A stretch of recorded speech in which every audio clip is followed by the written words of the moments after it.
The taxi's tires made a soft hiss against wet pavement as it stopped at the curb in front of our house. It wasn't a fancy place, a modest split level in a quiet neighborhood outside St. Louis, the kind of home you buy when you're trying to be responsible and you're still counting every dollar. My husband Ethan and I had managed it 3 years earlier, and even then it felt like we'd stretched ourselves thin to do it. Ethan got out fast, like he'd already rehearsed the movement. He opened the back door and held his hand out. His mother stepped down slowly. Marilyn looked smaller than I remembered. Not just thinner, smaller, like the illness had taken her shape and left only what was necessary behind. Her suitcase was old and scuffed, the kind of suitcase that never quite closes the same way twice. Ethan steadied her elbow like she might tip over. I hadn't seen her in about 6 months. I walked closer and the smell hit me before she did. Medication. Antiseptic. That sharp, clean scent that still somehow feels heavy in the throat. Marilyn's breathing had a wheeze tucked inside it, like each inhale had to work around something. I took the suitcase from Ethan because my hands needed a job. The handle was cold and slick from the rain. Ethan didn't look at his mother for long. He looked at me. There was a quickness in his eyes that didn't match the moment, a kind of avoidance. His voice came out too urgent, too tight. "Can you get her settled in the downstairs room?" he said. "She needs to rest. I need to talk to you, right now." I nodded once, and I didn't argue. I just lifted the suitcase and guided Marilyn inside. The downstairs bedroom had been cleaned the day before. Fresh sheets, a folded blanket, the little lamp by the bed wiped clean like it mattered. I'd done it quietly, the way you prepare for something you don't want to say out loud. Marilyn sat on the edge of the bed. She didn't lie back. She just sat there, shoulders slightly rounded, hands resting in her lap, as if she was trying to keep her body organized. Her breathing was rough, heavy, a slow pull in and out like air had turned thick. I reached for the pillow to adjust it behind her back, and she caught my hand. Her fingers were dry and rough, calloused in a way that surprised me. She didn't say anything at first. She just looked up at me with an expression I couldn't place. Not fear, not anger, something else, like resignation mixed with pity. Then she let go, slowly, and I stood there for a beat longer than I needed to. The room was quiet except for the sound of rain ticking on the window. I walked back to the living room. Ethan was already there, straightening his tie, and next to him was a large suitcase, perfectly packed, standing upright like it was waiting. Something in my chest tightened before he even spoke. It wasn't panic. It was that quiet sense you get when you realize you're about to be asked to carry something you didn't agree to. Ethan came to me and placed both hands on my shoulders. The gesture looked supportive, but it felt like positioning. His cologne was stronger than usual. Not his typical clean, everyday scent. This one was sharp and expensive. A little too polished. He took a breath and said, carefully, like he wanted each word to land exactly where he put it. "Renee," he said, "I got a decision from the office this afternoon. They're sending me overseas for a year. Frankfurt, a key project. It's the only real chance I have at a promotion." I didn't answer right away. I looked at the suitcase, then at his face, then back at the suitcase. "A year?" I said, and my voice sounded flatter than I expected. "Now? Your mom just got here. She's sick. You're leaving now?" Ethan exhaled like he'd been waiting for that question. His expression shifted into something that looked like strain, but it was too tidy, too contained, like he knew what a reasonable man was supposed to look like in this moment. He glanced toward the hallway where his mother's room was, and then back to me. "Look at her," he said. "You know what this is. The treatments, the medication, it's going to be constant. You know how expensive it is." He leaned in slightly, lowering his voice like he was sharing a hard truth, not making a choice. "If I turn this down," he said, "where does the money come from? We can't cover it, not on what we're making now." He spoke in that calm, steady way that makes you feel guilty for even considering a different answer. He was building a box around me with logic. He was making it sound like there was only one good option, and anything else would make me the selfish person. I stood very still and listened. Then he pulled a debit card from his wallet and placed it in my palm. "The pin is our anniversary," he said. "They'll deposit my pay here each month. Use it for Mom. I'll send more if I can." The card felt light, almost weightless, but my chest felt heavy, like something had just been set down inside me and it didn't belong there. He kept talking. "As my wife," he said, "this is when I need you. Just take charge at home. Keep things running. Take care of her. Please." He said please like it was a soft word, but it carried expectation. I thought about my job. I worked as an office coordinator for a small logistics company. It wasn't glamorous, but it kept the lights on. My income covered groceries and the car payment and part of the mortgage. It didn't cover cancer. I looked down at the card again. My fingers curled around it without thinking. I nodded once, not because I felt ready, because my mouth couldn't find another way to open. Ethan stepped forward and gave me a quick hug. It wasn't a long hug. It was the kind of hug you give when you're already leaving. Then he wheeled his suitcase toward the door.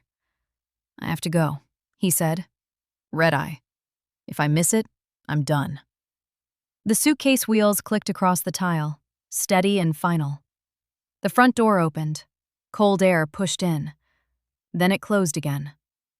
A moment later, the taxi engine turned over and faded into the rain. The house went quiet. Not peaceful quiet, the kind of quiet that feels like something has been removed. I stood in the living room and didn't move. I put the debit card on the table and stared at it like it might explain itself. Then I walked back down the hallway. Marilyn was still sitting up in bed, staring at the dark window. She didn't ask where Ethan went. She didn't call after him. She didn't cry. She just let out a thin sigh, as fragile as paper. "He's gone," she said, her voice rough. I stepped closer and pulled the blanket up over her legs. "He's on a work trip," I said quietly. "He's trying to earn more for your care. Don't worry. I'm here." Marilyn turned her head slowly toward me. Her eyes looked clearer for a moment. Not stronger exactly, just focused. And then she whispered, barely above the sound of rain. "You poor thing," she said. "He's gone. And you should think of him as gone for good." I froze with my hands still on the blanket. I didn't ask what she meant. I didn't push. I just stood there and looked at her, listening to the rain and the faint rattle in her breathing. And I felt the shape of something I didn't understand settle into the room. Then I turned off the lamp, and I waited. The first week after Ethan left, I kept telling myself I just needed to get a routine. That was the word I used in my head. Routine. Like if I could stack the days in the right order, nothing would fall over. I set my alarm earlier. I moved my work bag closer to the door. I cooked in batches on Sunday nights because it felt efficient, and efficient felt like control. But cancer does not follow your calendar. Marilyn's room became the center of the house. The small lamp on her nightstand stayed on more than it didn't. The air in that hallway carried the smell of rubbing alcohol and menthol ointment. Even after I opened windows, even after I washed her sheets, it stayed. At night, her cough would start as a small, dry sound, and then build into something deeper. Sometimes it was steady, like a machine. Sometimes it came in sharp bursts that made her whole body tighten. I learned to listen for the changes. The soft cough meant I could stay in bed. The deeper cough meant I needed to sit up. The choking cough meant I needed to get to her room immediately. No hesitation. There were things I'd never done before, and suddenly I was doing them without thinking. Changing bedding at 2 a.m., wiping her face, helping her to the bathroom when her legs shook and she held the wall with her fingertips like she didn't trust the floor. I kept my voice calm. I spoke to her the way I'd want someone to speak to me. Quiet, simple, no big emotions, just instructions. Hold my arm. Slow steps. You're okay. We have time. Some mornings, I would stand at the kitchen sink washing a pot and realize my shoulders had been tight for hours. Then I'd loosen them and keep washing. Work didn't stop because my home life had changed. My job still expected me at my desk by 8:30. By the end of the second week, I was late twice. By the end of the first month, I was late enough times that my supervisor called me into her office. She didn't yell. She just looked at me with that tired, managerial concern that comes with company policy. "Renee," she said, "I'm sorry you're dealing with family health stuff, but we need you on time. We need you focused." I nodded, and I said I understood. I didn't explain details. I didn't want to make it emotional. I just promised I would fix it. Then I went back to my desk and stared at my email inbox. And for a moment, I couldn't remember what I was supposed to do next. At home, the bills began arriving like clockwork. Electric, water, mortgage, medical statements that said, "Not covered," in small, cold print. I tried to treat it like any other budgeting problem. I sat at the kitchen table with a pen and a notebook. I listed the basics. I made columns. I circled totals. Then I used the debit card Ethan left me. The first time I checked the balance, I thought something was wrong. I checked again. Then again. The deposit was there, but it was small. A few $100s. Not what Ethan used to bring home. Not even close. That night, I waited until Marilyn was asleep. I sat on the couch with my phone in my hand and called Ethan. He answered on video after a few rings. His face filled the screen, well-lit, calm. Behind him was a blank white wall. No clutter, no hotel bed, no signs of a real life happening around him. "Hey," he said, smiling lightly like he was trying to sound normal. "How are things?"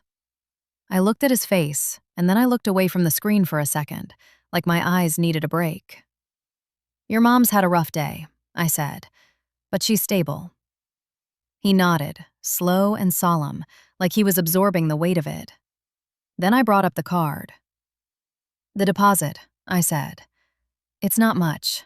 I thought your full pay would be going in." Ethan sighed and rubbed his forehead. "Yeah," he said. "It's complicated. They're withholding part for insurance and housing and some international payroll process. It's temporary." Temporary was a useful word. It doesn't promise anything specific. It just asks you to keep waiting. I didn't argue. I didn't raise my voice. I just said, "Okay." He began talking about the work. Long hours, cold weather, stress, meetings that went late, pressure, how important it was. He sounded tired, but not the kind of tired I felt. His hair was neat. His skin looked healthy. His tone had that energy of someone who still slept. I watched him and tried to match his calm. I did not tell him about the night Marilyn vomited after a coughing fit, and I had to clean the floor with shaking hands. I did not tell him about the day she cried quietly because she couldn't stand long enough to brush her own teeth. I did not tell him about how my hands had started to smell like antiseptic, even after I showered. I just said, "We're managing." He smiled, relieved. "That's my girl," he said. "You're strong." Then he said he had to go, and the call ended. Every Sunday night after that, the call became part of the week, a fixed point. I would prepare for it the way people prepare for an appointment. I'd make sure Marilyn was comfortable. I'd charge my phone. I'd sit where the lighting didn't make me look as tired as I felt. Ethan would always be somewhere quiet, a blank wall, a corner table, a place that showed nothing about his daily life except his face. And I noticed something small. He never asked to see his mother. Not once. He didn't say, "Can you turn the camera?" He didn't ask to hear her voice. He didn't say her name more than he had to. He asked about medication costs. He asked if I was paying the bills. He asked if she was still holding on. Holding on was the phrase he used, like her life was a delay in his schedule. Marilyn's condition slipped downward in small steps. Not dramatic, not sudden, just a steady narrowing. Her appetite faded. Her voice grew thinner. Her sleep became broken. I started keeping notes on my phone. What time she took what pill. What symptoms showed up and when. What the nurse said at the clinic. What to ask at the next appointment. I didn't do it out of fear. I did it because it was the only way I could keep the days straight. One evening, I was looking for her older medical paperwork for a radiation consult. The clinic wanted history, dates, prior scans, medication lists. I remembered Ethan had scanned some documents months earlier. He used an old laptop he kept in a closet, a slow one he always complained about. He'd said it was junk, but he never threw it away. That night, after I got Marilyn settled and the house finally went quiet, I pulled the laptop out. It was dusty. The charger cord had a kink in it like it had been wrapped too tight for too long. I plugged it in. The screen lit up slowly, then faster than I expected. I clicked through folders until I found the medical file. My plan was simple. Email it to myself. Print it. Bring it to the clinic. Keep moving. But when the browser opened, I noticed something. Ethan's account was still logged in.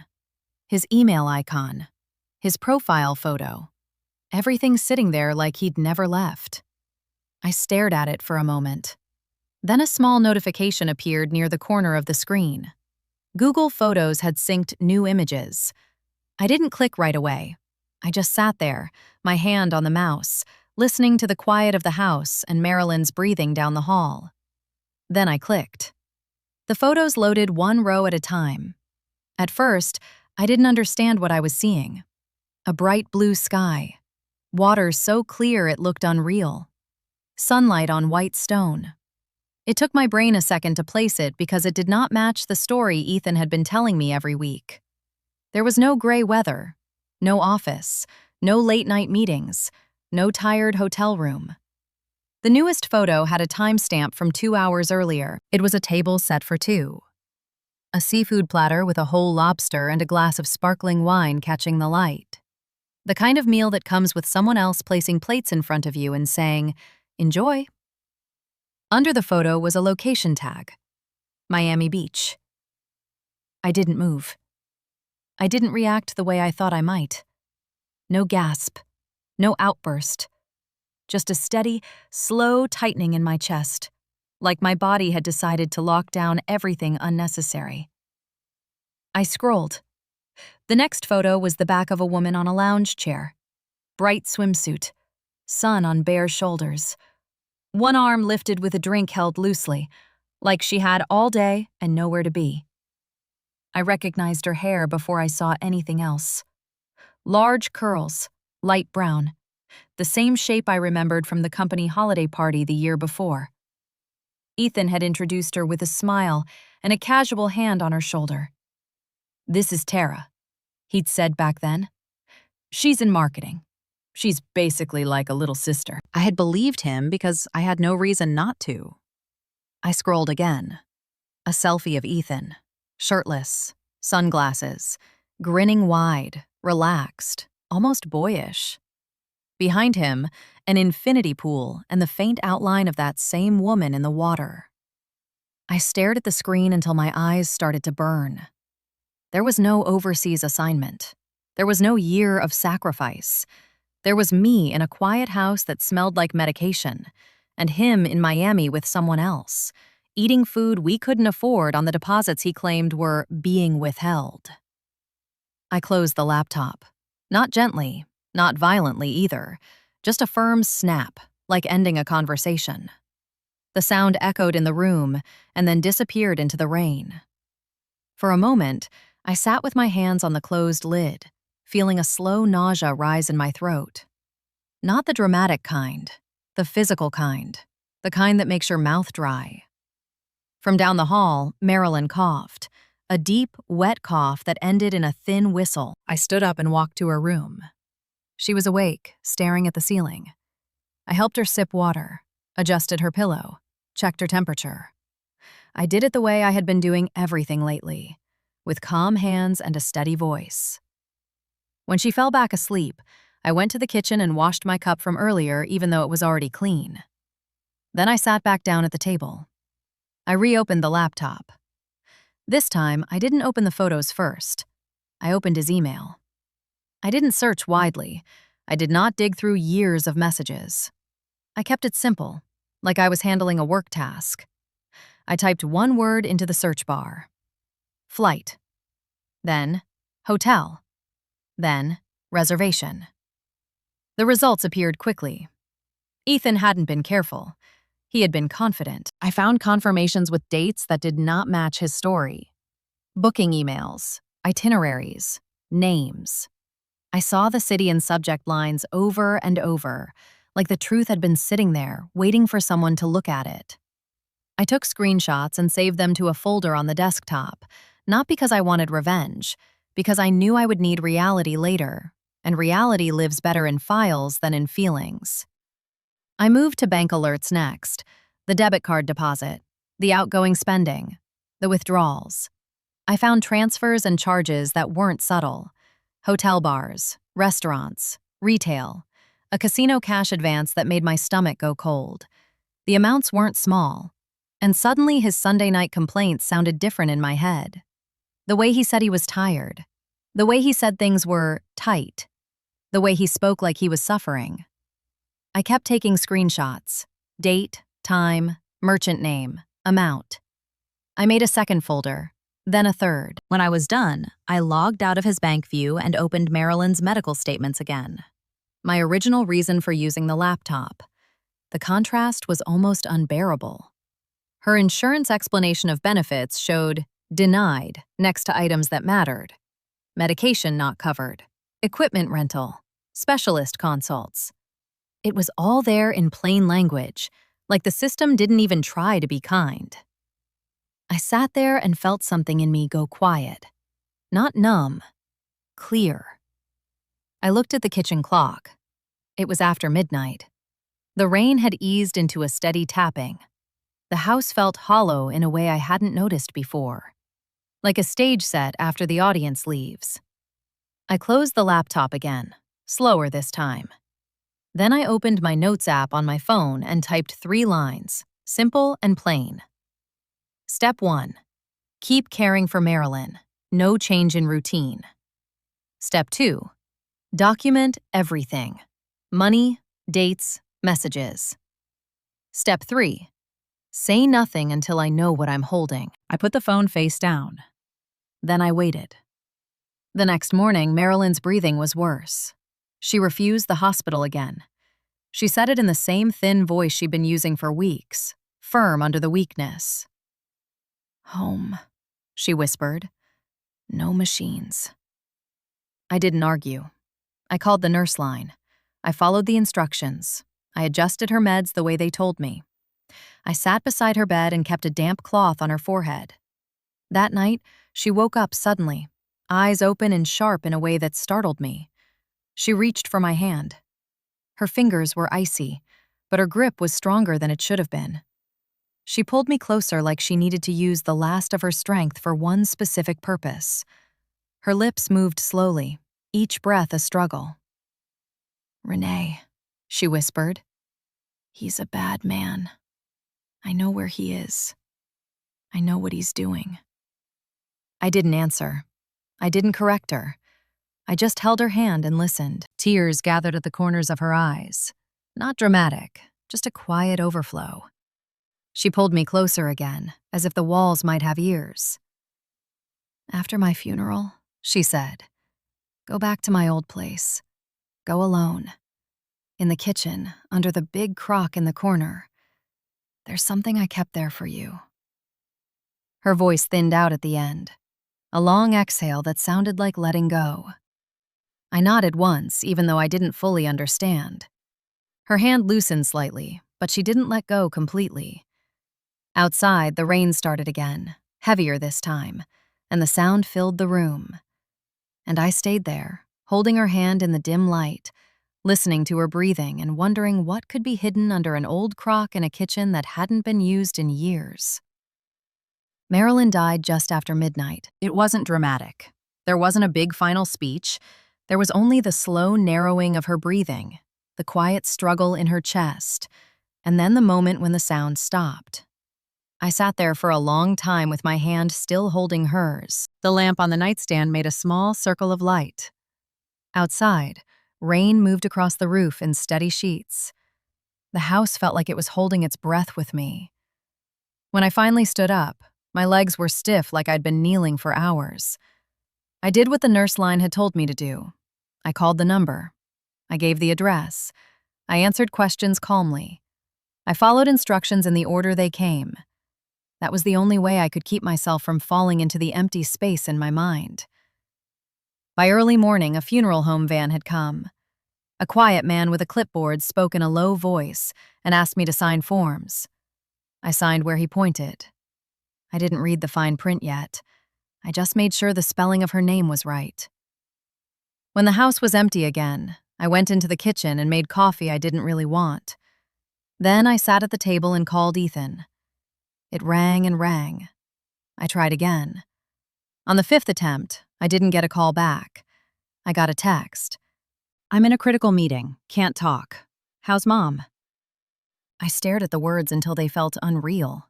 Not because I didn't believe him anymore, because I could see how easy it was for him to type that sentence while she lay in the next room, already gone. I typed back, "Your mom passed away last night. You need to come home." The read receipt appeared quickly, then nothing. I waited. Minutes became an hour, then 2. No call, no message. Nothing that looked like a son who had just lost his mother. By mid-morning, I had stopped expecting him. I opened my notes app again and wrote a new list. Not feelings, steps. Step 1. Handle the funeral properly, the way Marilyn wanted. Step 2. Keep records of every expense and every decision. Step 3. Do not offer Ethan information he can use. Step 4.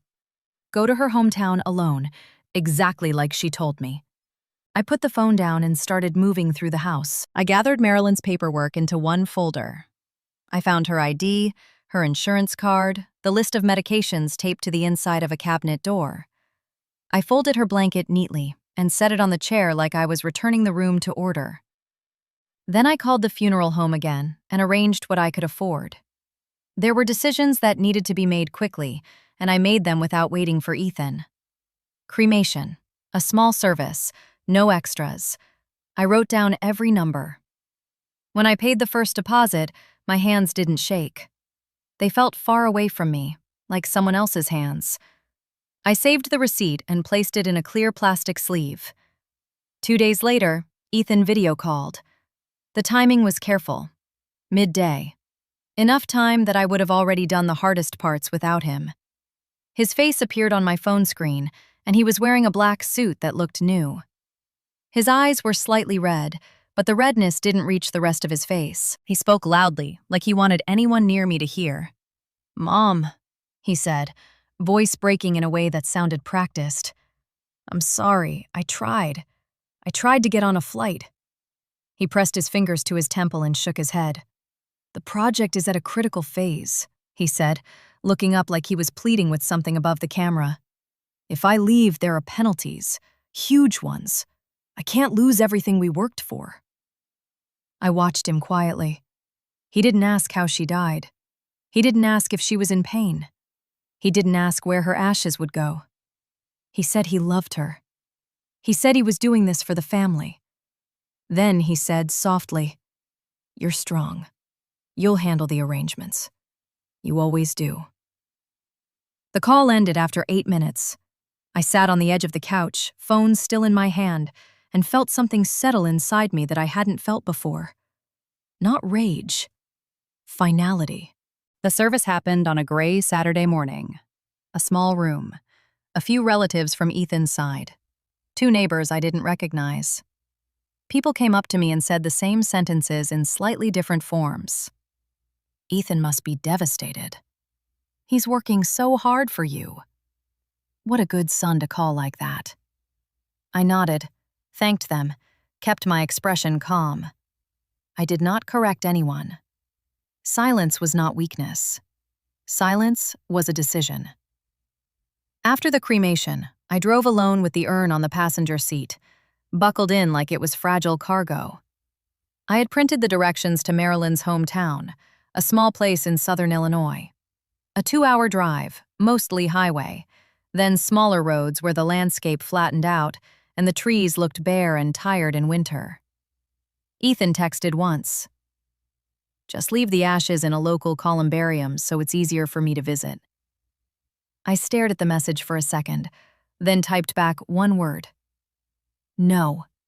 I didn't explain. I didn't argue. I just kept driving. Marilyn's old house sat at the end of a reddish gravel lane, half hidden by tall weeds and a leaning fence. The gate creaked when I pushed it open. The air smelled damp, like old wood and cold earth. Inside, everything carried the weight of time. The floors were dusty. The curtains were faded. A few family photos still hung in the hallway, tilted slightly like they'd been waiting for someone to straighten them. I set the urn on the mantel and placed her portrait beside it.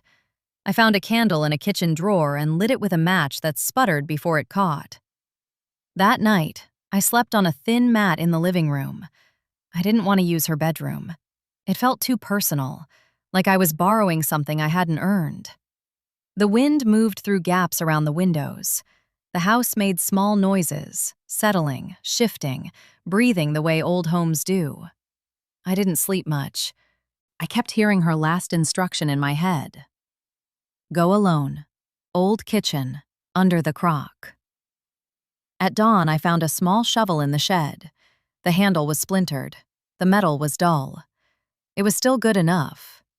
The old kitchen was a separate structure behind the house, more like a worn-out extension than a real room. When I opened the door, the smell hit me. Cold ash, damp wood, and something sour that had been sealed in for too long. Cobwebs clung to the corners. Dust coated everything like a thin skin. In the far corner sat a large ceramic crock, thick, heavy, the kind people used for pickling. It was exactly where Marilyn said it would be. I put both hands on it and shoved. It scraped across the floor with a slow, grinding sound, revealing packed dirt beneath it, darker and slightly damp. My heart beat harder, but my hands stayed steady. I knelt and started digging. The top layer was hard, compacted. After a few inches, the dirt loosened. My breathing became the only sound in the room besides the scrape of metal. About 2 feet down, the shovel hit something solid with a faint metallic tap. I set the shovel aside and used my fingers to clear the dirt carefully, working around the object until it came free. It was a rusted tin, the kind that used to hold butter cookies, wrapped in thick plastic layers that crinkled when I peeled them back. I carried it outside into the weak morning sunlight and used the edge of the shovel to pry the lid open. Inside, there wasn't jewelry, no gold, no heirlooms. There was a small bank passbook and a yellowed envelope, sealed but old enough that the glue looked tired. I opened the passbook first. My eyes went to the balance line and stopped. $150,000. I read it twice, then a third time. I sat down on the porch step because my legs suddenly felt unreliable. Marilyn had lived like she was counting coins. She reused everything. She refused help.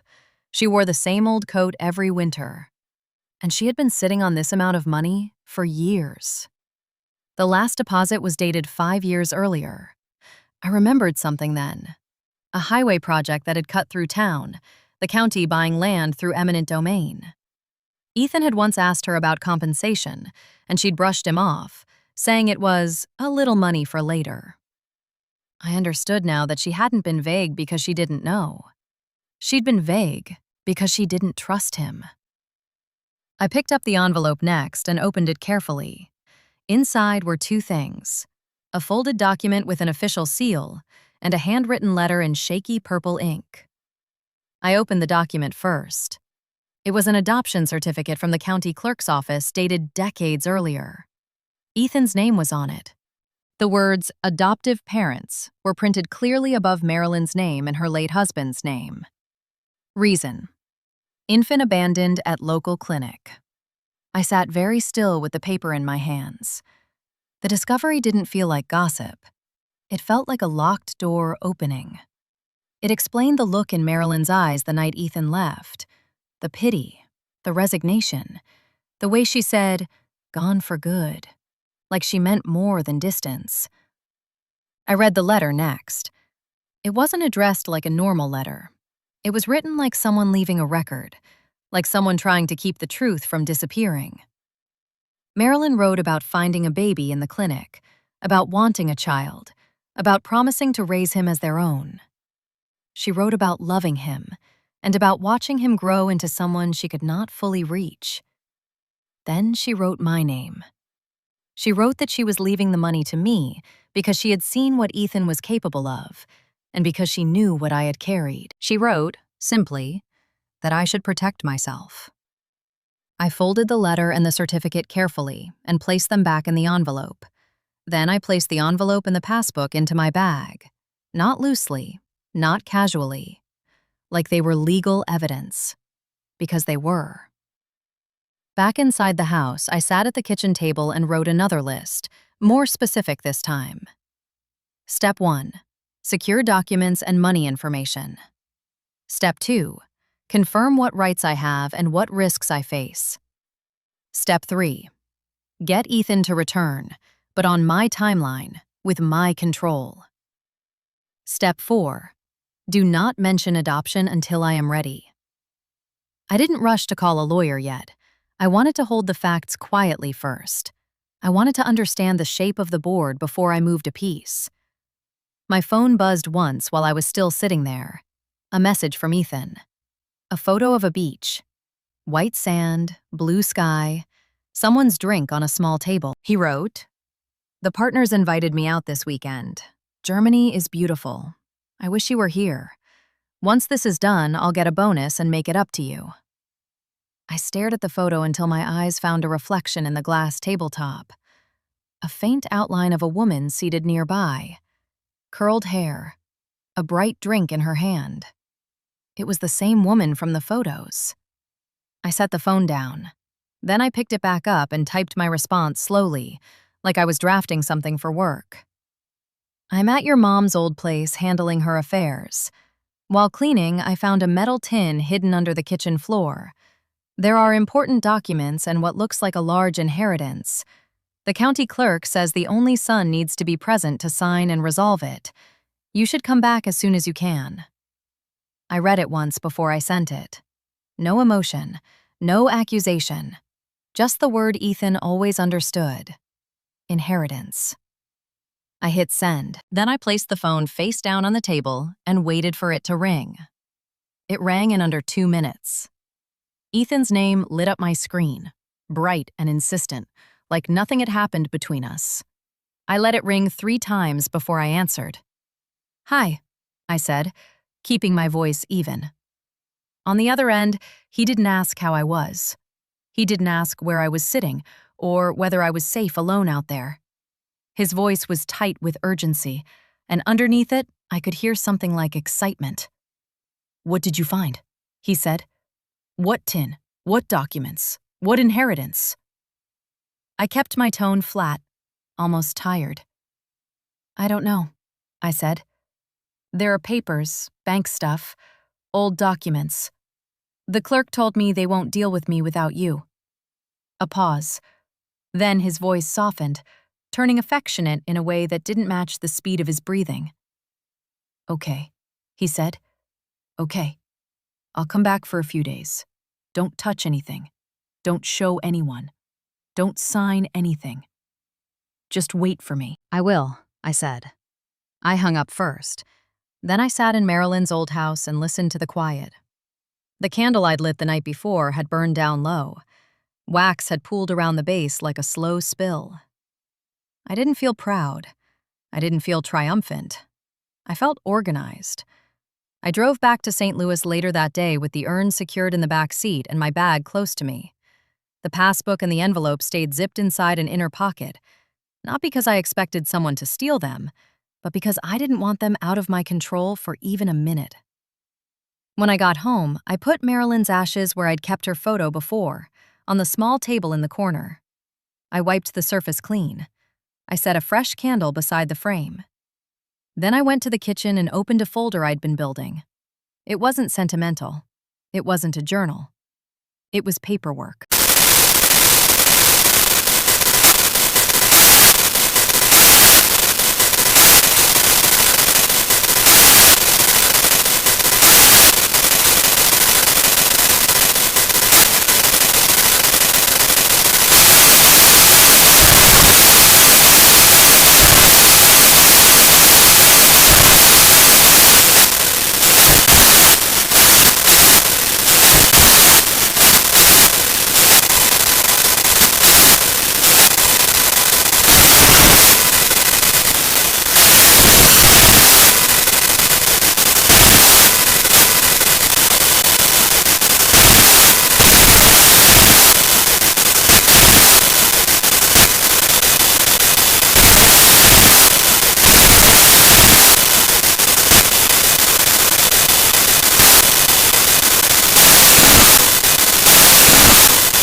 Sit, I said, nodding toward the chair across from me.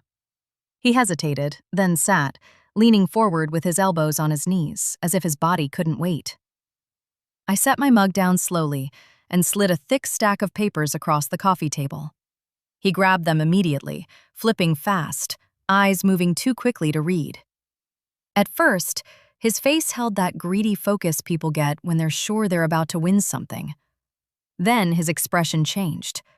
His eyebrows pulled together. His mouth tightened. He turned a page and found the total, bolded at the bottom. He looked up at me sharply. "What is this?" he said. "It's what I found," I said calmly. "All the costs for your mom's care the last 3 months.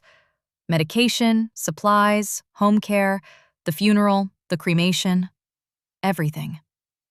He flipped to the last page again, like the number might change. 22,000? He said, voice rising. "This is insane. How is that even possible? She was at a public hospital." I didn't raise my voice. I pointed at the line items. "Not everything was covered," I said. "The pain medication wasn't. The adult diapers weren't. Certain treatments weren't. The nurse visits weren't. I paid with my savings. I borrowed from 2 friends. I have it all here." His jaw clenched. "So what are you trying to do?" he said. "Why are you showing me this?" I held his gaze. "Because you're her son," I said. "And because you just asked me to show you what she left. Before you look for anything else, you settle what she cost." He stared at me for a long second, like he didn't recognize the version of me sitting there. Then he pushed the stack back with the back of his hand, like it was dirty. "I don't have this kind of money right now," he said. "I just got here. I haven't been paid out for the project. And anyway, I'm not sure these costs were necessary." I waited a beat. Then I said, "You can call the hospital and ask. Every invoice has the phone number on it." His eyes shifted away for a second. Just a flicker. He tried again, changing tactics. "Renee," he said, softening his tone. "I know it was hard for you. We'll sort this out. But the important thing is Mom's will. If she left anything, I need to handle it properly." I didn't respond to the word properly. I let it hang in the air and lose its power. "I didn't say there was a will," I said. "I said there were documents." He leaned forward again. "Where are they?" he asked. "The real ones. The tin." I looked at him steadily. "They're not here," I said. His face tightened. "Where then?" "In her hometown," I said. "In a safe." That got his attention in a different way. A safe meant something valuable. His posture changed, small and immediate. "I'll go with you," he said. "We'll settle everything there. I want to light a candle for her, too." It was a clean sentence, the kind people say when they want to sound decent. I didn't react. I simply nodded once. The next morning, we drove to Marilyn's old house. Ethan talked more than usual on the way there, filling the space with explanations I didn't ask for. How hard the assignment had been, how lonely he was, how he did everything for us. He used warm words. He sounded like a man rehearsing a speech. I kept my eyes on the road. When we arrived, the house greeted us with the same stale stillness, dust in the light, old floorboards that complained with every step, the smell of damp wood. Ethan looked around like he was already measuring the property. He walked ahead of me into the kitchen, then back out again, as if checking where something might be hidden. I led him to the back room where I'd placed a small lockbox on a table. It wasn't the original tin. It was something I'd bought the day before, simple and solid, to keep papers contained. Ethan stood close behind me, breathing shallow and quick. I spun the dial, opened it, and took out 2 items: the adoption certificate and Marilyn's handwritten letter. I placed them on the table between us. Ethan picked up the certificate first. His face shifted as he read. Not slowly, not carefully. His eyes jumped, searching for certain words. Then he stopped on one line. Adoptive parents. His hands started to tremble. He read it again, lips moving slightly, as if repeating the words would change them. He looked up at me with a kind of disbelief that was almost childlike. "What is this?" he said. "This is a joke. This is fake." "It isn't," I said quietly. He shook his head hard. "No," he said. "No, she was my mother. She spoiled me. She loved me. I'm her only son." "She did love you," I said. "That part is real." His breathing sped up. His face reddened, then paled, like his body couldn't decide which direction to go. "You're lying," he said, voice rising. "You're trying to take her money. You're trying to turn me against her." I didn't move. I picked up the letter and slid it across to him. "Read it," I said. He hesitated, then grabbed it and unfolded it. His eyes moved down the page, and the color drained from his face in stages. By the time he reached the part where Marilyn wrote my name, his mouth was slightly open, but no sound came out. He dropped into a chair, still holding the paper like it might burn him. For a long minute, the only sound was the old house settling around us. Then Ethan looked up, and his expression changed. Not grief. Calculation. "So where is it?" he asked, hoarse. "Where is the money?" I waited a beat. Then I said, "Before we talk about money, we talk about what you owe." His eyes narrowed. "What are you saying?" I reached into my bag and pulled out the divorce papers I had already signed. I placed them on the table beside the letter and the certificate. "I'm saying we're done," I said. "You sign this, and I take full responsibility for the remaining medical debt and the funeral costs. No alimony, no shared assets, no shared debts." He blinked, processing. "You'll take all of it?" he asked, suspicious. "Yes," I said. His gaze flickered over the pages, the clauses, the signatures, the blank line waiting for him. I watched him read the part that mattered, the part about debts. His shoulders lowered slightly. The relief was almost visible. He cleared his throat, trying to regain control. "And what do you get?" he asked. "I keep this house," I said. "And I keep my name clean. That's all." He stared at the paper a moment longer, then picked up the pen. His signature was quick, decisive, like he was signing away a burden, not a marriage. He set the pen down and pushed the papers toward me. "Fine," he said. "If you want to be stuck with all that, that's your choice." I gathered the pages and aligned the corners with calm hands. Then I reached into my bag again. This time I pulled out another stapled stack. Ethan's credit card statements, bank transaction history, screenshots of travel charges, ATM withdrawals, dates highlighted in red. I placed them on the table in front of him without a word. He opened the first page, and the expression on his face stopped moving. "What is this?" he whispered. "It's your spending," I said, "while your mother was dying." His fingers shook as he turned the pages. The numbers weren't vague. The locations weren't subtle. Everything was clean and clear, like a trail he never expected anyone to follow. He looked up at me, eyes wide and wet, but not from regret, from fear. "You can't do this," he said.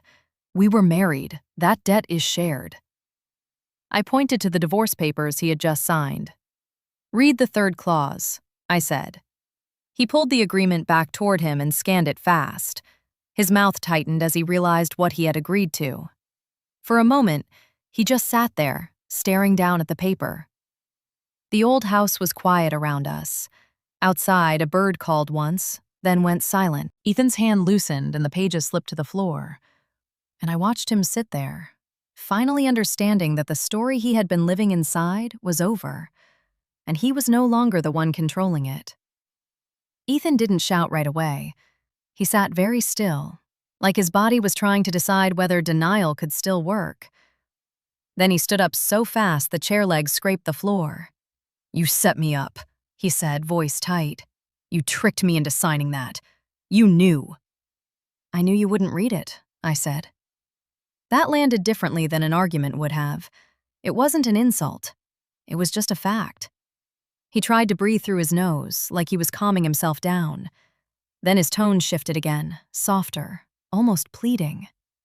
"Renee," he said, "be reasonable.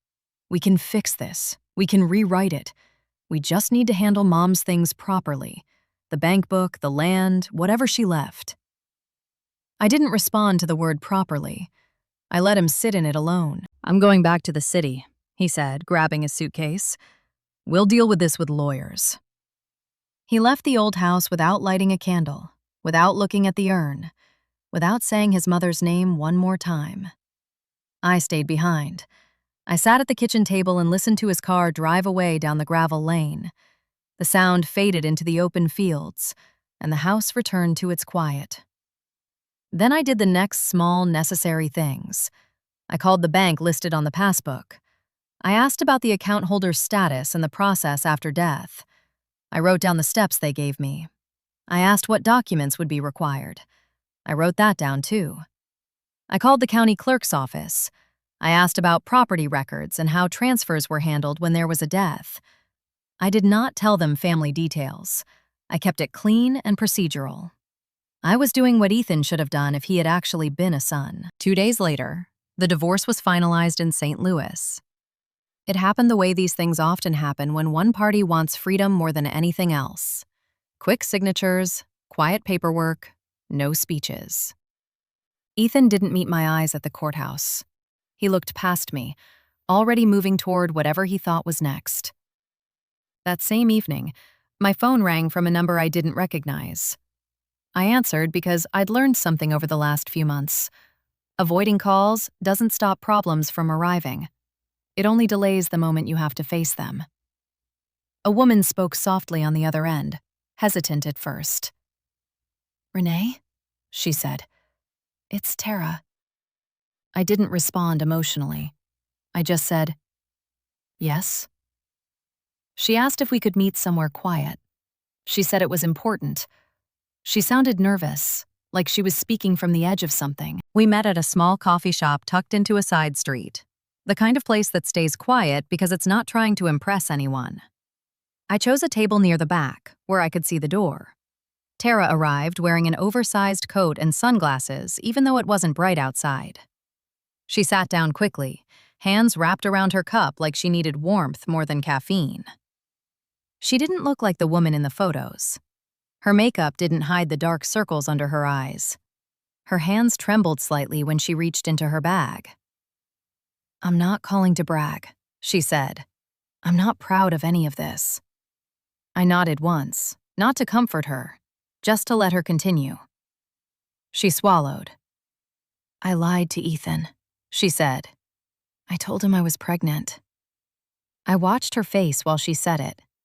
She didn't look strategic. She looked cornered. It wasn't true, she added quickly. It was a way to keep him close, a way to make him spend on me. I thought he had money. I didn't know he was like this. I didn't change my expression. What do you want? I asked. She took a breath and lowered her voice. He's in trouble, she said. Gambling trouble. People are calling him, showing up, and he's blaming you. Then she slid a small piece of paper across the table, a bank account number written in neat handwriting. I recorded him, she said. Calls, messages, and I know the password to his laptop. He told me things. He showed me things. I didn't touch the paper yet. What things? I asked. She looked down, then up again, eyes wet. He's planning to come after you, she said. He's working with a lawyer to claim you manipulated him. He wants to accuse you of abusing his mom. He's already making fake screenshots. I felt my grip tighten around my cup, but my voice stayed level. Why are you telling me? I asked. Because I want out, she said, and he won't let me leave. He said he'll post private photos if I try. He's not stable. She hesitated, then said the next part faster, like she needed it out of her mouth. I'll give you everything I have for $3,000. It was blunt, not moral, not noble, just survival. I looked at her for a moment and then nodded. Show me first, I said. If it's real, I'll pay you.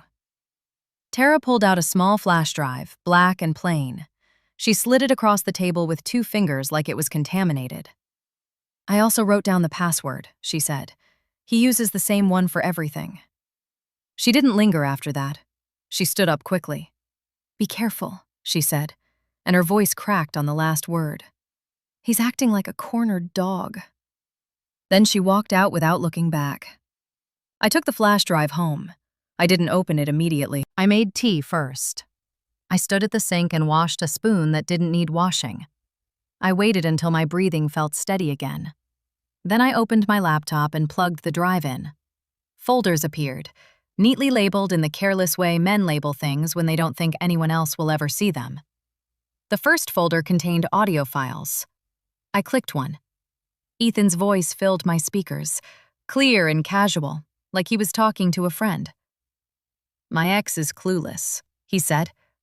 A couple threats and she'll panic. I listened without moving. Another file. Prepare the claim, Ethan said. We'll say she neglected Mom.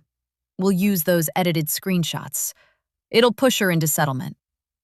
The word edited landed like a cold stone. Another folder held screenshots, messages out of context, conversations twisted into something they weren't. Then I opened the last folder. It contained spreadsheets and transaction logs, online betting sites, transfers, late-night deposits, withdrawals, notes that looked like he had been tracking wins and losses the way other people track bills. And tucked between those files was something else, a scanned document with a company logo, a stamp. A contract that looked official at first glance, but didn't read like something written by a real legal department. The language was sloppy, the numbers were inflated, and the signature block looked copied. It wasn't just personal betrayal, it was professional fraud. I sat back and let the facts settle in, not as fear, as clarity. I called an attorney the next morning, someone recommended by a coworker. I asked for a consult. I didn't tell the whole story on the phone. I just said I had evidence of attempted defamation, fraud, and forged documents. When I met the attorney, I brought printed copies and a clean timeline. Dates of Ethan's departures and returns. Dates of medical care. Dates of the Miami charges. The divorce finalization date. The audio recording timestamps. A list of witnesses from the funeral home. A copy of the adoption certificate and Marilyn's letter. The attorney reviewed it all quietly. Then he said, "This is strong, and your process here helps. You documented everything." He explained the next steps, simple and realistic. We would prepare a response to any civil claim Ethan filed. We would file for a protective order if he threatened me again. We would preserve evidence properly, including the audio files and metadata. We would notify the appropriate authorities about forged documents if he escalated. I left that office feeling tired, not relieved. The kind of tired you feel when you realize you're going to have to finish something all the way. 3 days later, Ethan showed up at my house. He wasn't alone. He stood on my porch with a middle-aged man in a suit carrying a leather briefcase. The man had glasses with thin gold rims and a smile that didn't reach his eyes. Ethan pounded on the door like the sound itself could force me into compliance. I opened it partway, chain still on. Ethan pushed his face close to the gap. "You thought you were smart," he said. "You thought you could steal my mom's money." The man beside him cleared his throat politely. "Good afternoon," he said. "I'm Mr. Holt, legal counsel for Mr. Parker. My client alleges he was deceived and coerced into signing the asset agreement. We request a reversal and a renegotiation of inheritance distribution." His words were smooth, practiced. Ethan's were not. "If you don't share it," Ethan said, "I'll ruin you. I'll tell everyone you abused my mom. I'll post what I have. I'll make sure you lose your job." I didn't argue. I stepped back and unhooked the chain. "Come in," I said calmly. "Sit." They hesitated, then entered, still expecting me to break down or plead. I offered no water, no kindness, just a chair. While they sat, I reached under the side table where I'd already placed my phone with the recorder running. I didn't touch it. I just let it continue. Ethan kept talking. Threats, accusations, a story he was trying to force into existence. When he finally stopped, breathing hard, I nodded once, as if I'd heard a presentation at work. Then I stood and walked to my desk. I brought back a folder.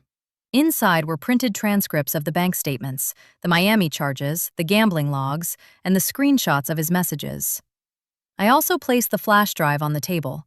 And last, I placed one more document in front of the attorney. It was a copy of a will. Not Marilyn's, Ethan's forged version. Along with a medical report showing Marilyn was in a coma on the date the signature was supposedly made. Mr. Holt's expression changed as he read. The polite smile faded. His eyes became focused in a different way. He looked at Ethan. "You didn't tell me this," he said quietly. Ethan opened his mouth, then closed it. Mr. Holt gathered his papers with quick, careful movements. "This appears to involve criminal conduct," he said. "Forgery. Potential fraud. I cannot represent you in this matter. I have to protect my license." He stood up and left without another word. Ethan's face went pale, and for the first time he looked small. "What are you going to do?" he asked, voice uneven. "Are you going to send me to jail?" I looked at him steadily. "I don't want a war," I said. "I want distance and safety." He swallowed. "Then what do you want?" he asked. I leaned forward slightly, keeping my voice calm. "You disappear," I said. "You stop contacting me. You stop talking about me. You don't mention Marilyn again, and you don't go near anything she left. If you do, I take this folder to the police and to your employer. That's it." His eyes darted to the flash drive. He knew what it meant. He stood up slowly, like any fast movement might trigger something worse. At the door, he turned back once, desperate for the last word. And I decided to give him one final fact. Not as punishment, as closure. "One more thing," I said. He paused. "Tara wasn't pregnant," I said. "She told me herself." His face tightened like he'd been hit. He didn't respond. He didn't have a clean argument left. He walked out into the cold air and disappeared down the sidewalk without looking back. After he left, I locked the door and stood with my hand on the deadbolt for a long moment. Then I walked to the kitchen, rinsed my cup, and set it upside down on the drying rack. I sat at the table and listened to the quiet return. And for the first time in months, I could feel the edges of my life starting to come back into place. A week after Ethan came to my house with that lawyer, I stopped waiting for the next surprise. I didn't assume peace would arrive on its own. I treated safety the way I treated everything else that month, with steps and paperwork. I met with my attorney again. We backed up the audio files and the documents in 2 separate places. We wrote a short statement of facts with dates, clean language, and no opinions. We prepared it so that if Ethan tried to file anything or post anything, I would not be scrambling to explain myself in a panic. Then I did something small and practical. I changed my locks. I didn't make a ceremony out of it. The locksmith came on a Tuesday afternoon. He worked quietly. I watched his hands move, listened to the click of the new hardware, and felt my shoulders lower a little when the old key no longer turned. I also notified my supervisor, not with the whole story, but with enough truth to protect my job. I told her I had gone through a difficult family situation, that there might be an attempt to harass me, and that legal counsel was involved. I asked that anything unusual be directed to me in writing. She didn't pry. She just nodded and said she was sorry I'd been carrying so much alone. At home, I kept the house clean in a way I hadn't been able to during Marilyn's illness. Not spotless, just cared for. I washed the bedding. I aired out the downstairs room. I removed the medical supplies 1 box at a time, slowly, like I was clearing a space in my mind as well as my hallway. I kept Marilyn's candle on the table by her photo for a while. Some nights I lit it. Some nights I didn't. Either way, I sat for a few minutes before bed and let the quiet be quiet. A few days later, I got a call from someone I'd never spoken to before. A man introduced himself as Mr. Lang, an attorney who had represented Marilyn privately for years. His voice was calm, factual. He told me Marilyn had drafted a second will, separate from anything Ethan knew about, with instructions that were very specific. He explained that Marilyn had owned a small ground-floor apartment on the Upper West Side of Manhattan, inherited through her parents. She had kept it quiet for decades. The will stated clearly that the apartment would pass to me if Ethan showed himself to be a bad son, or if my marriage ended because of his misconduct. Mr. Lang sent the documents through proper channels. My attorney reviewed them. The language was clear. The intent was unmistakable. I sat at my kitchen table with my hands around a mug of tea and read Marilyn's name on that page. It didn't feel like winning. It felt like being protected by someone who had seen the future more clearly than I had. The move happened in small stages. I took only what I needed: clothes, work documents, a few books, Marilyn's photo, and the urn. I left behind anything tied to Ethan, not as a statement, but because I didn't want to carry him into the next place. When I arrived in Manhattan, the apartment was exactly what it needed to be. Not luxury, not showy, just solid, quiet, a clean set of keys, a building with a doorman who didn't ask questions, a small courtyard visible from the window where bare branches moved gently in the wind. The first night, I slept through until morning. No coughing in the hallway, no phone vibrating with excuses, no footsteps that didn't belong. Just a steady quiet that made my body feel safe enough to finally rest. I found a routine again, but it was a different kind of routine. Morning walks to a corner cafe, work calls from a small table by the window, evenings spent organizing paperwork into a file cabinet instead of leaving it in piles on the floor. I began to feel like my life was mine again, not something I was managing for someone else. For a while, I heard nothing from Ethan. Then, on a stormy night, there was a knock at my door. It was Tara. Her face was bruised. Her hair was pulled back in a way that made her look smaller than I remembered. Her voice came out shaky and thin. "He knows about the apartment," she said. "He's not thinking straight. He said he's going to hurt you." I didn't invite her in right away. I asked one question first. "Are you safe right now?" She nodded, but her eyes didn't match the word. I stepped back, let her inside, and kept my voice steady. Then I did what I had promised myself I would do if Ethan ever crossed the line again. I called the police. I gave them my address. I told them I had legal documentation and recorded threats. I didn't argue with the dispatcher. I didn't plead. I stayed calm and clear. Minutes later, there was noise in the hallway. A man's voice, the sound of feet moving too fast. Ethan forced his way toward my door with a knife in his hand, face twisted in something that wasn't even anger anymore, just frantic entitlement. "Where is my money?" he yelled. "That place is mine." I didn't try to reason with him. I didn't step closer. I used the pepper spray I kept by the door, the one my attorney told me to buy and practice with. I aimed at his eyes and pressed the trigger. He staggered back, shouting, dropping the knife as he grabbed his face. And then the officers arrived, exactly as they said they would. They took him down quickly. They cuffed him. They recovered the knife. They asked me if I wanted medical attention. I said no. I asked them to take my statement in writing. Everything after that moved through systems, not emotions. My attorney submitted the evidence properly. The recording of Ethan's threats, the proof of the forged will, the documentation of his financial fraud and the attempted defamation plan, the police report from the break-in. Ethan was charged with multiple offenses. The courts did what courts do, slowly and methodically, and the result was not poetic. It was practical. He was sentenced to 7 years. I didn't go to see him. I didn't send messages. I let the distance be permanent.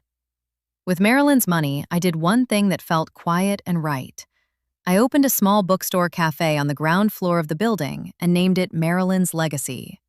Not as a monument, as a place, somewhere with soft lighting and steady music. Somewhere people could sit without being rushed. A place where I could work, breathe, and slowly repair the parts of myself that had been stretched too thin. On the first morning we opened, I wiped down the counter twice, even though it was already clean. I arranged the books by genre and then rearranged them again. I set out a small framed photo of Marilyn near the register, not for customers, just for me. A few weeks later, a man came in during a quiet afternoon. He ordered coffee and asked if I had a particular book in stock. His voice was warm but not intrusive. When I told him I'd check the shelves, he waited without hovering. When I returned with the book, he smiled. I smiled back. It wasn't fireworks. It wasn't a promise. It was just a calm moment that felt normal. And normal felt like a gift. That night after closing, I locked the door, turned off the lights, and stood in the quiet for a minute before walking upstairs. The city sounds were there, but they stayed outside. Inside, there was order. And as I climbed the stairs, I thought about something Marilyn had said near the end, in a voice that was almost gone. She told me that people like Ethan don't start by breaking you all at once. They start by making you responsible for what they refuse to carry. A few days after that, I got a message from a woman I barely knew, someone who had attended the funeral back in St. Louis. She said her sister was going through something similar and asked if I could recommend a lawyer. I stared at the message for a long moment. Then I replied with one name, one number, and one line. Keep records, stay calm, don't do this alone. If you've been listening with me until the end, thank you for being here. If you'd like to support the channel, please like and subscribe. And tell me in the comments which city you're watching from and what time it is for you right now. 2 popular stories will appear next, and I'll see you there.